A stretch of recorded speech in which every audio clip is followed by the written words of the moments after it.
Okay, Coach, opening statement on this past weekend or week for the Ladyjacks. This past week, we started off in Abilene. The Wildcats are always a tough team to play, and it was another battle between the two teams.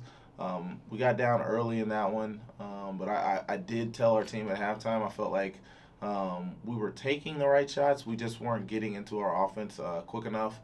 So once we got to halftime, we were able to settle down. We talked about some adjustments that we would make, and they really bought into the game plan, and we were able to knock down some crucial shots and go on a run in that third quarter to tie it, and then ultimately come away with it in the fourth. Faith Blackstone made an incredible shot late to take the lead, and we were able to get two late stops down the stretch with Avery Van Sickle not only making some crucial free throws down the stretch, but throughout that game, I felt like she made some crucial shots to just push us over the edge and allow us to get that one. And then that built us up for our game on Saturday night after the football game. We had a lot of people come over from the football game, so it was good to have that home crowd here and play La Tech. Again, we're talking about the Lady Texters and the Ladyjacks, a storied rivalry in women's basketball. And so we were able to come away with the win in that one. Faith Blackstone led us in scoring, just was a jack of all trades, getting steals, getting deflections. But I felt like our team just rallied down the stretch, and we were able to go on a run late in that one to get the win.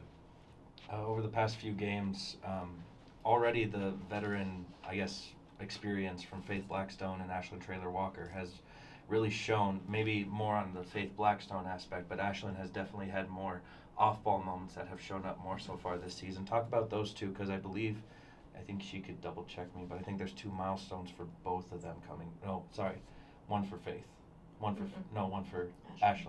Mm-hmm. Either way, both have been really impressive for you joining the roster for the first few games this season. Yeah, I mean, they're what we like to say are really good additions, through the transfer portal that we've been able to get. Faith Blackstone in her fifth year playing at a high level for us on both ends of the floor. I feel like she's been a really good lockdown defender for us. She's gotten a lot of deflections, things that don't show up on the stat sheet. She comes back and rebounds with a vengeance and some attitude, and she brings an attitude to our team. And on the offensive end, she's able to score in a multitude of ways, inside, outside.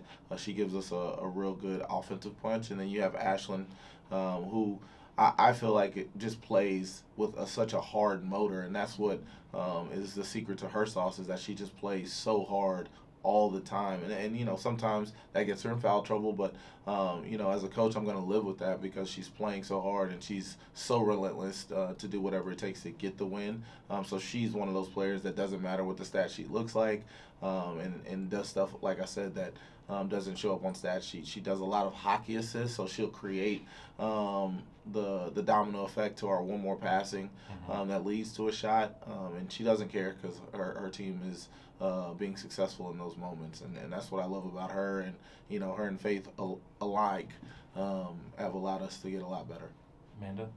We have to talk about one of our returners, Avery Van Sickle. Currently, she's ranked fourth in the nation and leads the conference in three-point percentage. Mm-hmm. Talk about what you've seen from her having to grow as one of the few returners on this team. Well, I mean, Avery is somebody that puts a lot of time and a lot of work into her craft, and so as a coach, this is one of those moments where you're really proud to see her having early season success.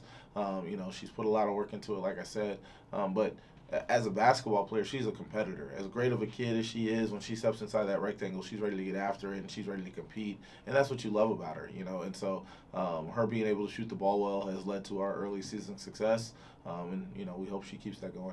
She's also not the only one. You've got Monty Dominguez coming from Adams State. She's ranked 36 in the nation in three-point percentage. You've got somebody that in D2 dominated from the three-point line. What does it mean to see that level translate to the Division One? Well, I mean, when we recruited her, we knew she could do it at this level. We weren't bringing her in to kind of wait her turn. We were bringing her in to come in and do what she had been doing.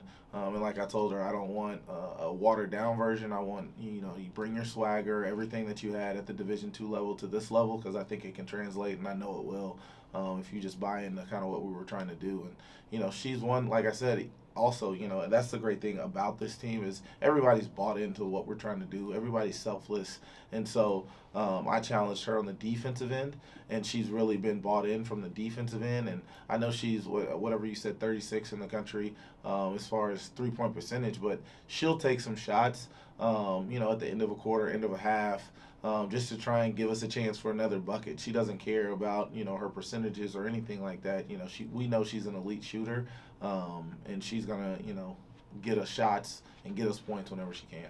A small town East Texas battle tonight in the Sawmill with Wiley University coming from Marshall, NAIA opponent. And then later this week, heading to Texas State with the battle against the Bobcats. First one, I think, since the WNIT back in the 2022-23 season. So talk about this week and those opponents. Yeah, we have Wiley coming in, East Texas team, like you said. Really scrappy, though, but, haven't won a game yet, but really scrappy. Watching them on film, they're going to get up and down the court. They're going to play in transition. They're going to mix it up on defense. So we'll have to be on our toes, and we'll have to show respect to them. But, again, we need to come in here and be ready to take care of business and on both ends of the floor. I think we need to have a good defensive showing, but more importantly for us, a better offensive showing. I feel like we've turned the ball over a little bit too much in the last few games. So just taking care of the ball is something that we're going to be paying attention to in this one.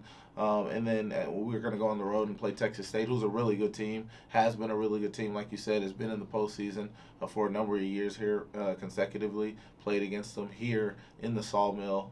And that was a tough contest all the way up into the end. So always looking forward to playing in-state teams, Texas teams. But we're going to have to be dialed into our offensive game plan to play against them because they do a lot of things differently defensively that we'll have to be ready for. The random question, and that is completely random. Go for it. You have one Thanksgiving item. No, one thing. That is it during Thanksgiving. What you got? Does it have to be a meal item or does it have to be a dessert item? Anything. Okay, anything. Exactly. That made it a lot harder. You know what? Let's just go ahead and go with the stuffing. The stuffing. So some dressing.